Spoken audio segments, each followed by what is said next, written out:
वसुदेवसुतं देवं कंसचाणूरमर्दनं देवकी परमानन्दं कृष्ण वन्दे जगद्गुरुं कृष्ण वन्दे जगद्गुरुम् ॐ नमो भगवते वासुदेवाय ॐ नमो भगवते वासुदेवाय ॐ नमो भगवते वासुदेवाय ॐ नमो भगवते वासुदेवाय वासुदेवाय वासुदेवाय वासुदेवाय सर्वं कर्माखिलं पार्थ ज्ञाने परिसमाप्यते। चतुर्थ अध्याय विषय होची ज्ञान कर्म संन्यास। ज्ञान द्वारा कर्मर त्याग। सुसुप्ति समय रे व्यक्ति कर्म को त्याग करे। सुसुप्ति को कहा जाए अज्ञानेन कर्म संन्यास। तेणु आम ऋषि माने सुसुप्ति को आधार करी चिंतन कले यदि सुसुप्ति समय रे कर्तृत्व एवं भोक्तृत्व भावरू व्यक्ति मुक्त हो पारुची ताले जाग्रत अवस्था रे कहीं ही न पारिबो। कर्तृत्व भोक्तृत्व आमर स्वरूप नुहे, ये हूँ आमर आरोप। तेणु ताकू जदि आमे बाधित करदेले कर्तृत्व को जदि बाधित करदेले ज्ञान द्वारा जदि विचार द्वारा जदि आमे ताकू बाधित करदेले ताहले आम भितरे ये बाधित हो किपरि भावरे ना सर्वाखिलम कर्म पार्थ ज्ञाने परिसमाप्यते। आत्मज्ञान द्वारा कर्तृत्व भोक्तृत्वर बाधित हो जी बाधित करि पारे नहीं से कर्तृत्व को समर्पित करवा होची कर्मयोग। कर्तृत्व को बाधित करवा होची कर्म संन्यास।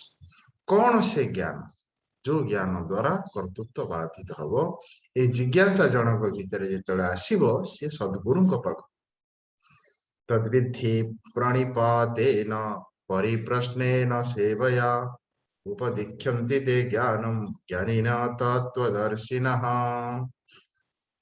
वेद को दुई भाग में विभक्त करा पराविद्या एवं अपराविद्या। पराविद्या होची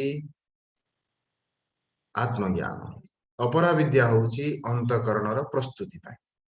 अंतकरणर प्रस्तुति हे गला परे जनकर पराविद्या दरकार। ज्ञानी न तत्वदर्शी न जे ज्ञानी आउ तत्वदर्शी जहाँ पाखे जुक्ति अच्छी एवं अनुभूति अच्छी सी होचंती गुरु एवं गुरु पाखक जे जाए सी होची शिष्य। साधन चतुष्टय संपन्न शिष्य एवं श्रोत्रिय ब्रह्मनिष्ठ सद्गुरु ए दुई जन जाक भितर आत्मज्ञान आदान एवं प्रदान किपरि भावरे ना तद्विधि प्रणिपातेन तद्विधि परिप्रश्नेन तद्विधि सेवा। तीनटा जिनिस को एठी कहा जायछि। प्रथमे कहा जायछि सेवा, शारीरिक स्तर रे सेवा, मानसिक स्तर रे प्रणिपात विनम्रता, बौद्धिक स्तर रे प्रश्न। सेवा भी दरकार, प्रश्न भी दरकार एवं विनम्रता दरकार। ये तीनोटी जिनिस व्यक्ति भितरे शिष्य भाव को सिद्ध करे। शिष्य एवं गुरु को भितरे संपर्क को निबिड़ता करे। आत्मज्ञान लाभ पाई तीनटा जिनिस को ये कहुई प्रणिपात परिप्रश्न। कौन प्रश्न? प्रश्नटा हवा दरकार तुम पदार्थ विषय तत्पदार्थ विषय। सकाळ हेले मु अनुभव करुची जे मु चेतन जीव और जड़ जगत। शरीर बाहर अच्छी जड़ जगत, शरीर भीतर अच्छी चेतन जीव। तुम पदार्थ और तत्पदार्थ। तुम पदार्थ शोधन, तत्पदार्थ शोधन। ये दीटा जाक दुई ना दीटा जाक एक। कोहम कथम इदम जातम प्रश्न एभली हवा उचित एवं ए प्रश्नर उत्तर जानिबा पई से गुरु को पाखक छिबो। ए प्रश्नर उत्तर जानिले लाभ कौन हबो? तत्व ज्ञानर फल कौन ना यज्ञात्वा न पुनर्मोहम एवं यास्यसि पांडव येन भूत्वान्यशेषेण द्रक्ष्यास्यात्मान्यथो मयि यत् ज्ञात्वा ଯାହାକୁ ତତ୍ତ୍ୱ ଜ୍ଞାନ ହୁଏ, ଯାହାକୁ ଆତ୍ମଜ୍ଞାନ ହୁଏ, ପୁନଃ ଏବଂ ମୋହଂ ନ ଯାସ୍ୟସି, ତାକୁ ଆଉ ଥରେ ମୋହ ହୁଏ। ମୋହ ମାନେ ବିପରୀତ ଜ୍ଞାନ। ସୁଷୁପ୍ତି ହଉଛି ଅଜ୍ଞାନ, ଜାଗ୍ରତ ହଉଛି ବିପରୀତ ଜ୍ଞାନ, ମୋହ ହଉଛି ଜାଗ୍ରତ ଅବସ୍ଥା। ପୁନଃ ମୋହ ନ ଯାସ୍ୟସି, ଆଉ ସେ ମୋହିତ ହୁଏ। ଦେହେ ଅହଂ ବିଧି, ଅହಂ ଦେହ ଇତି ମତି ଇତି ମୋହ न यास्यसि पांडव येन भूतानि अशेषेण आत्मनि। जो व्यक्ति निज भितरे संपूर्ण जगत को देखे, जगत भितरे निज को देखे, निज भितरे जगत को, जगत भितरे निज को यही भली भाव जे देखे तार कौन हुए ना सी मुक्त हो जाए। दुईटा जिन कह मई अर्थात भगवान ठारे, आत्मनि अर्थात निज ठारे। मई भगवान ठारे से जगत को देखे एवं निज भितर से समुद्र को देखे। भगवान कहले भूतानि अशेषेण आत्मनि रक्षसी, ये यही भली भाव देखे समस्त जगत को निज भितर जे देखे सेते बेले से मुक्त हो जाए। अपि चेदसि पापेभ्य सर्वेभ्य पापकृत्तमः सर्वं पापं सर्वं ज्ञानप्लवनैव उजिनं संतरिष्यसि। सर्वेभ्य पापेभ्य अपि पापकृत्तमः, से जेते पाप करिथिले मध्य सब पापरु से मुक्त हो जाए। किपरि भाव से मुक्त हो जाए ना आत्मज्ञान फल होउची अज्ञान निवृत्ति, कामना निवृत्ति, कर्म निवृत्ति। अविद्या काम कर्म, कारण शरीर थिबा अविद्या, सूक्ष्म शरीर थिबा कामना, स्थूल शरीर होथिबा कर्म, तीनटा जाक दूर हो जाए। सर्वेभ्य पापेभ्य पापकृत्तम ज्ञान प्लवेन एव सर्वं वृजिनं संतरिष्यसि। ज्ञान रूपक नौका द्वारा ये पाप रूपक सागर को, पाप रूपक समुद्र को से पार हो जाए। कहीं पार हो जाए ना तार ये जो अविद्या ग्रंथि, अविद्या हला कौन मु आनंद स्वरूप न जानिबा हला अविद्या, मु सुख स्वरूप न जानिबा हला अविद्या, सुख चाहिबा हला कामना, सुख चाहिबा पई प्रयत्न करिबा हला कर्म। शिशुर नाही, पशुर नाही, पक्षीर नाही, कारण से मानक भीतर ए बंधन नाही। सुख स्वरूप न जानिबा हला अज्ञान, सुख चाहिबा हला कामना, सुख चाहिबा पई प्रयत्न करिबा हला कर्म। अविद्या काम कर्म एको कुहागला ग्रंथि। ए ग्रंथि जे पर्यंत अछि व्यक्ति जन्म मृत्यु चक्र रे पड़ुथिबो, संसार सागर रे पड़िथिबो, ज्ञान प्लवेन एव सर्वं वृजिनं, पाप रूपक समुद्र को पार होगा पई ए ज्ञान होचे एक नौका। यथे धांसे समिधोग्नि अंशसात् भस्मसात् कुरुतेर्जुन, ज्ञानाग्नि सर्वकर्माणि भस्मसात् कुरुते तथा। यथे धांसे समिधोग्नि भस्मसात् कुरुतेर्जुन, ज्ञानाग्नि सर्वकर्माणि भस्मसात् कुरुते तथा। भगवान एग्जांपल देले 36 नंबर श्लोक रे एग्जांपल देले नौकार, 37 नंबर श्लोक रे एग्जांपल देले अग्निर। जेउ परि भावरे यथा अर्जुन यथा समिध अग्नि, समिध अग्नि माने प्रज्वलित अग्नि, प्रज्वलित अग्नि कौन करे यथांधसी भस्मसात् कुरुते, जेउ परि भावरे प्रज्वलित अग्नि जब जली दिए ठीक से ही परि भावरे ज्ञानाग्नि सर्वकर्माणि भस्मीसात् कुरुते अर्जुन। हवन करुथिबा समय रे द्रव्य को जेउ परि भावरे प्रज्वलित अग्नि भस्मसात् करि दिए, ठीक से ही परि भावरे ज्ञानाग्नि सर्वकर्माणि भस्मसात कुरुते अर्जुन। कौन ज्ञान? कि मुझे सुख स्वरूप, ज्ञान स्वरूप, अहम सदास्मि, अहम सदा भामी, अहम सदा प्रियम। ये जो ज्ञान, ये ज्ञान द्वारा कर्तृत्व, भोक्तृत्व, ज्ञातृत्व बाधित हो जाए। कारण ये हूँ अज्ञान जनित आरोप। ये आरोप बाधित हो जाए। जिते बड़े आरोप बाधित हो जाए से भगवान कहले भस्मसात कुरुते, से सब भस्म हो जाए।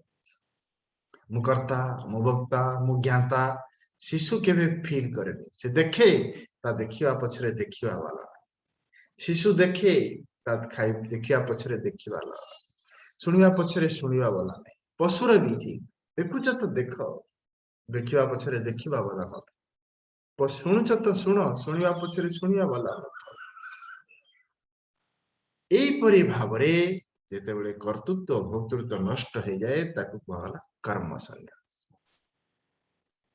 काय क्लेश भयात राग द्वेषात नुहे, ज्ञानेन जे राग द्वेष द्वारा त्याग करे ताकू कहला राजसिक त्याग।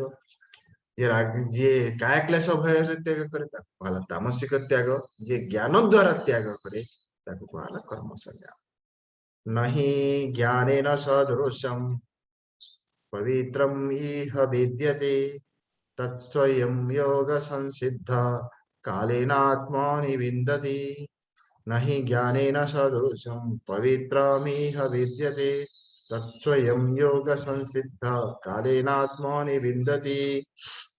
ज्ञानेन सदृशं पवित्रम इह न विद्यते। जेते पवित्रकारी वस्तु अच्छी सबुठारु ज्ञान होची पवित्रकारी। अग्नि द्वारा किसी जिनिस पवित्र हुए, जल द्वारा किसी जिनिस पवित्र हुए, पृथ्वी द्वारा किसी जिनिस पवित्र हुए, वायु द्वारा किसी जिनिस पवित्र हुए, वायु वेगन शुद्धति।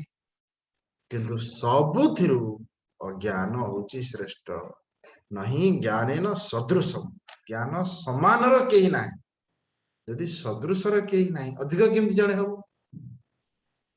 पवित्रम न इह विद्यते। संपूर्ण सृष्टि रे ज्ञान समानर पवित्र वस्तु आउ नहीं। कारेण योग संसिद्धि। तेणु कर्म योग द्वारा जदि जने व्यक्ति एक अनुष्ठान करे, कर्म योगर परिणाम होची ज्ञान कर्म संन्यास। कर्म योग जदि नित्य निरंतर नियम निष्ठा सहित जने करे स्वयं आत्मनि विन्दति, ताले से दिने ना दिने एठी आसिकी पहुंचे। अंतःकरणर स्वच्छता, स्थिरता, तापरे होची आत्म अनुभव। नहीं ज्ञानेन सदृश्यम पवित्रम इह विद्यते। स्वच्छता है सारिला परे व्यक्ति भितर जिज्ञासा आसे, व्यक्ति भितर श्रद्धा आसे, नहले कामना आसीबो। तो अंतःकरण निर्माण हवा दरकार। किपरि भावरे श्रद्धावान लभते ज्ञानम तत्पर संयतेन्द्रियः ज्ञानम लब्ध्वा परम शांति तद। अच्छा, परम शांति अचिरेणाधिगच्छति। भगवान एठी दुईटा कथा कहि। एक रे श्रद्धावान हवा दरकार, द्वितीय रे यतेन्द्रिय हवा दरकार, तृतीय रे तत्परता हवा दरकार। तत्परता, यतेन्द्रियता एवं श्रद्धावान, तापर जाइकरी ज्ञान प्राप्त। कौनसी ज्ञान प्राप्ति पाए तीनटा जिनिस दरकार। सब्जेक्टिव नॉलेज हो कि सब्जेक्टिव नॉलेज, भौतिक ज्ञान हो बा आध्यात्मिक ज्ञान, तीनटा जिनिस। प्रथम होची श्रद्धावान, द्वितीय होची संयम, तृतीय होची तत्परता। श्रद्धा, श्रद्धा माने युक्ति विरोध, अनुभूति विरोध को स्वीकार करिवार सामर्थ्य को श्रद्धा कहा जाए। प्रमाण वृद्धि को श्रद्धा कहा जाए। शास्त्र एवं गुरुर वाक्य रे प्रमाण बुद्धि को श्रद्धा कहा जाए। मु बुझी न पारे, मो अनुभूतिर विरोध होई पारे, किंतु ये कहा शास्त्र कहिछि माने सत्य। शास्त्र कहूछि ईश्वर सर्वभूतानां हृदय से अर्जुन तिष्ठति। समस्त हृदय रे भगवान अछंती। प्रमाण बुद्धि मु अनुभव न करि पारे, मते समस्त शत्रु एवं मित्र बोली लागत, मु अनुभव करि न पारे, किंतु ये सत्य। तापरे संयम, जहाँ आवश्यक ताकू ग्रहण न करिवा, जहाँ आवश्यक ताकू अधिक ग्रहण न करिवा, संयम। ज्ञानेन्द्रिय रे संयम, बुद्धि रे श्रद्धा, तत्परता, कर्मेन्द्रिय रे तत्परता, कर्मेन्द्रिय रे तत्परता, कर्मेन्द्रिय रे तत्परता, ज्ञानेन्द्रिय रे संयम एवं बुद्धि रे श्रद्धा, तापर जाइकरी ज्ञान प्राप्त। ए तीनटा जिनिस नहले ज्ञान लाभ्य। सिंसियरिटी दरकार, रेगुलारिटी दरकार, तत्परता, तत्परता को हम गुरुदेव कहते रेगुलारिटी एंड सिंसियरिटी। तत्परता तत्परता नहीं, information how, knowledge how, experience how, information, knowledge and experience,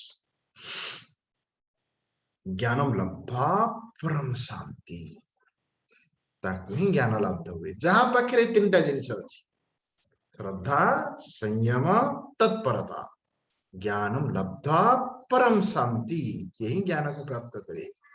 जे ज्ञान प्राप्त ताकू शांति मिले। भगवान ये पांचटा जिनिस कहले, ज्ञानम लब्धा परम शांति अचिरेणाधिगच्छति, बहुत शीघ्र। चीनी सहित युक्त हेले मीठा लगे, लुण सहित मीठा हेले लुणिया लगे, ज्ञान सहित युक्त हेले शांति मिले। अज्ञश्च श्रद्धाधानश्च संशयात्मा विनश्यति, नायम लोकोस्ति न पर न सुखम संशयात्मनः। जो व्यक्ति अज्ञ, अश्रद्धाधान एवं संशय, ता भीतर अज्ञानता अछि, अश्रद्धा अछि एवं संशय अछि, न अयम लोकोस्ति न परः, ए लोकरे भी श्रद्धा नहीं। बिना श्रद्धार आमे बंची परिबनी। ये मो माँ, ये मो बापा, विश्वास एवं श्रद्धारे बंची परिबनी, प्रमाण प्रवृत्ति आमे बंची परिबनी। ठीक से परि भाव रे अज्ञस्य अज्ञानता, अश्रद्धानता, ये अज्ञानी एवं अश्रद्धालु। अज्ञानु माने जानिनी, निजर निजे जानिनी, अश्रद्धालु माने जानिथिया व्यक्तिर कथा उपरे तार विश्वास, निजर विवेचना शक्ति नहीं एवं विवेकी उपरे जार श्रद्धा नहीं। संशय, संदेह, सम्मति की संदेह, भगवान को भी संदेह, जगत को भी संदेह, निज को भी संदेह, विनश्यति। भगवान कहले एई दुई प्रकार व्यक्तिंकर पतन निश्चित। कहार जार निजर विवेक नहीं, अज्ञा, जार अन्यर विवेक उपरे भरोसा नहीं, अश्रद्धा। बंचीबार दीटा होची उपाय, उला विवेक आ उला श्रद्धा। जेतेबेले आमर विवेक नथि, देह खराब हेले डाक्टर पाखु गले, तांकर विवेक उपरे श्रद्धा। जार निजर विवेक नहीं कि अन्यर विवेक उपरे श्रद्धा नहीं, भगवान कहले न यम लोक अस्ति न परः, ए लोकरे भी शांति रे रही परिबोनी कि परलोक रे भी शांति रे रही परिबोनी। तेनु विवेचना आउ अन्यर विवेक उपरे श्रद्धा। इंद्रिय ज्ञानर अनादर। स्वामी शरणानंदीकर विचार बहुत सुंदर, गभीर एवं बहुत स्पष्ट। से कहती इंद्रिय ज्ञान को आदर करुथिबा पर्यंत विवेक ज्ञान को आमे आदर करि परिबा नाही। तेणु इंद्रियर सूचना को आमे आदर न करी विवेकर विवेचना को आदर करिबा उचित। इंद्रिय माने आमे सदा बेले सठिक सूचना दियंती नाही, तेणु निजर विवेक अनुसार आमे बंचिबा उचित। तेणु 41 नंबर श्लोक रे भगवान कहले विवेकर विवेचना। इन गाड़ी चलाला बेले दर्पण रे लिखा है objects in the mirror are closer than the appears. वस्तु गुड़ाक जेते दूर रे देखा जाउछंती सेते दूर रे नाहंती। अर्थात गाड़ी चलेला बेले इंद्रियर सूचना अनुसार गाड़ी न चले विवेकर विवेचना अनुसार गाड़ी चलेगा उचित। तेणु 40 नंबर श्लोक रे भगवान कहले जो मानकर माइंड होची criticise and fault finding. Criticise अन्य को सदा बेले दोष देखिबा, समालोचना करिबा और दोष देखिबा, criticising mind and fault finding. तेणु श्रद्धा दरकार, संयम दरकार, तत्परता दरकार। योग संन्यस्त कर्माणम ज्ञान संचेन्न संशयम आत्मवंतम न कर्माणि निबध्नन्ति धनंजय, निबध्नन्ति धनंजय। तेणु भगवान कहले धनंजय योग संन्यस्त कर्मणाम ज्ञान संचिन्न संशयम आत्मवंतम कर्माणि न निबध्नन्ति योग संन्यस्त कर्मणम। जो व्यक्ति कर्म योग द्वारा व्यक्तिर अंतकरण को ठीक ईश्वर अर्पण बुद्धि कर्म करी अंतकरण को निर्माण कर देछि। ज्ञान संशीर्ण संशय कर्म संन्यास द्वारा तार समस्त विपर्य को दूर कर देछि। आत्मवंतम से ही आत्मवान हुए। कर्मयोग और कर्म संन्यास। कर्मयोग है उपाय, कर्म संन्यास है उपेय। गोटे है परिणाम, ये चॉइस नुहे, गोटे कले आ गोटे हम। भगवान कहले कौन? योग संन्यस्त कर्मणाम ज्ञान संचिन्न संशय आत्मवंतम कर्माणि न निबध्नन्ति। से बंधन रे पड़े नहीं। कहीं ना कर्तृत्व भोक्तृत्व परिणाम होची कर्तृत्व, कर्तृत्व परिणाम होची देह कर्म, कर्म फल देह धारण देह त्याग। तेणु 42 नंबर श्लोक चतुर्थ अध्याय उपसंहार एवं भगवान आदेश। भगवान अर्जुन को आदेश दौरान अर्जुन ये कर्म योग को आम जदि अनुष्ठान करवा ताहले ठीक भाव अनुष्ठान कले कर्म संन्यास पाखे आम आसिक पहुंच। तस्मात् अज्ञान संभूतम दुष्टम ज्ञानासीनात्मनः चित्वा एनं संशयं योगम आतिष्ठो उत्तिष्ठ भारत चित्तेनं संशयं योगम उत्तिष्ठातिष्ठ भारत। तस्मात् तस्मात् माने कर्मयोग को अनुष्ठान कले कर्मयोगर परिणाम होची कर्म संन्यास। हे भारत पृष्ठम येन अज्ञान संभूतम आत्मनं संशयम ज्ञानासीना चित्वा। आत्मर जो अज्ञान अच्छी ताकू ज्ञान रूपक अस्त्र द्वारा नाश करने हेले योगम आतिष्ठ उत्तिष्ठ ये आदेश। योगम माने कर्मयोग, आतिष्ठ उत्तिष्ठ कर्मयोग को अनुष्ठान करवा उचित। कहीं ना कर्मयोगर अनुष्ठान कले कर्मयोगर परिणाम होची कर्म संन्यास। तर कौन कर्मयोग ना कर्मयोगर प्रथम सोपान होची निजर स्वधर्म बुद्धि निजर कर्तव्य कर्म को करवा उचित। Right action plus right attitude is equal to कर्मयोग। दीटा जिनिस कर्मयोग पे दरकार। उठला राइट एक्शन अब उठला राइट एक्शन। राइट एक्शन माने कौन ना नियतम संग रहितम। कर्म करुथिला बेले दीटा दिग को आमे ध्यान दबा। नियतम संग रहितम, नियतम माने शास्त्रोक्तम, संग रहितम माने राग द्वेष रहितम। मनर स्वभाव होची ताकू जहाँ भल लगे से करे, भल न लगिले से करे नहीं। ये सकाळ उठिबा भल लगे नहीं से उठिबनी, उठी साइले वॉकिंग करबा करिवो नहीं, एक्सरसाइज करबा करिवो। इटिंग एंड एक्सरसाइज जहाँ ताकू भल लगे से करे, जहाँ ताकू भल लगे नहीं से ताकू करे नहीं। तेणु भगवान कहते ये स्वधर्म नुहे, कहला स्वार्थ धर्म। स्वार्थ धर्म को त्याग करवा उचित। रुचि परायण जीवन को त्याग करवा उचित। कर्तव्य परायण जीवन को त्याग करवा उचित। तले केमती ना भल लागिबा एवं भल न लागिबा को प्राधान्य न दे ठीक एवं भूल को प्राधान्य देवा। Right and wrong, not like and dislike. आम मनर स्वभाव होची लाइक एंड डिसलाइक, आम बुद्धिर स्वभाव होची राइट एंड रॉन्ग। सखाळू उठिबा पई मन इच्छा करू नथिले मध्य जदि उठिबा उचित उठिबी।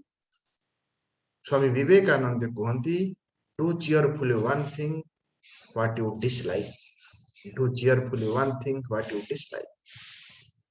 मते भल लागुथिले मध्य जदि एटा भूल ताकू छाडी देबी, मते भल लागुथिले मध्य जदि एटा भूल छाडी देबी, मते भल न लागुथिले मध्य जदि एटा ठीक ताकू मु करिवि। अर्जुन कहला मु युद्ध करिविनी।